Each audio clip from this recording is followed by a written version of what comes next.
Футбол әлемін елестетіп көріңізші. Онда әрбір трансфер ресми түрде жарияланғанға дейін белгілі болып қалады. Миллиондаған жанкүйерлер бүкіл әлемде "Here we go" деген сөзді асыға күтеді. Бұл Фабрицио Романоның әлемі. Футбол тарихындағы ең сенімді және ықпалды инсайдер. Бірақ ол мұндай атаққа қалай жетті? Фабрицио үлкен трансферлер туралы бірінші болып қалай біледі? Бүгін біз оның жетістікке жету жолын және топ 5 ең үлкен инсайдын қарастырамыз. Фабрицио Романо 1993 жылдың 21 ақпанында Италияның күншуақты Неаполь қаласында дүниеге келген. Бала кезінен футболға қызығушылық танытты, бірақ оның басты құмарлығы алаңдағы ойын емес, командаларды, ойыншыларды және трансферлік қауесеттерді талдау болды.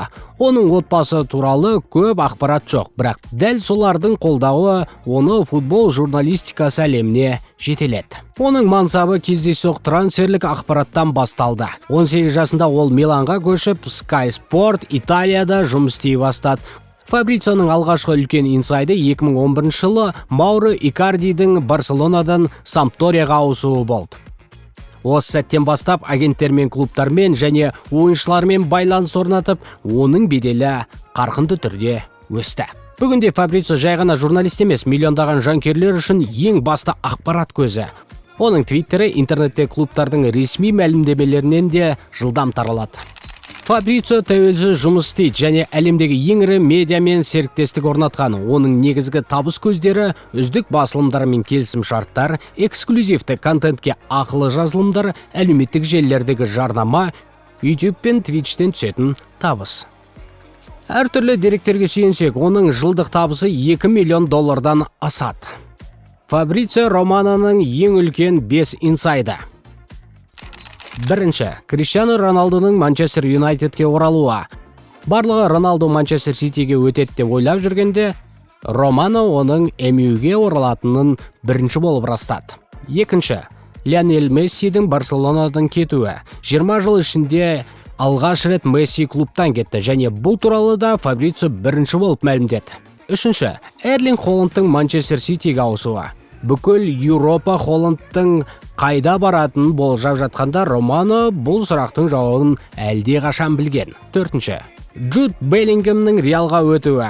Ол Реал болашақ жұлдызды сатып алған бірінші болып хабарлады. Бесінші, Энсо Фернандестің Челсиге ауысуы. Бұл трансфер 121 миллион еуроға бағаланды және Фабрицио оны ресми хабарландыруға дейін алдын ала білді.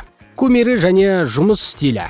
Фабрицио әрдайым әйгілі итальяндық журналист Джанлука Ди Марциоға тәнті болған.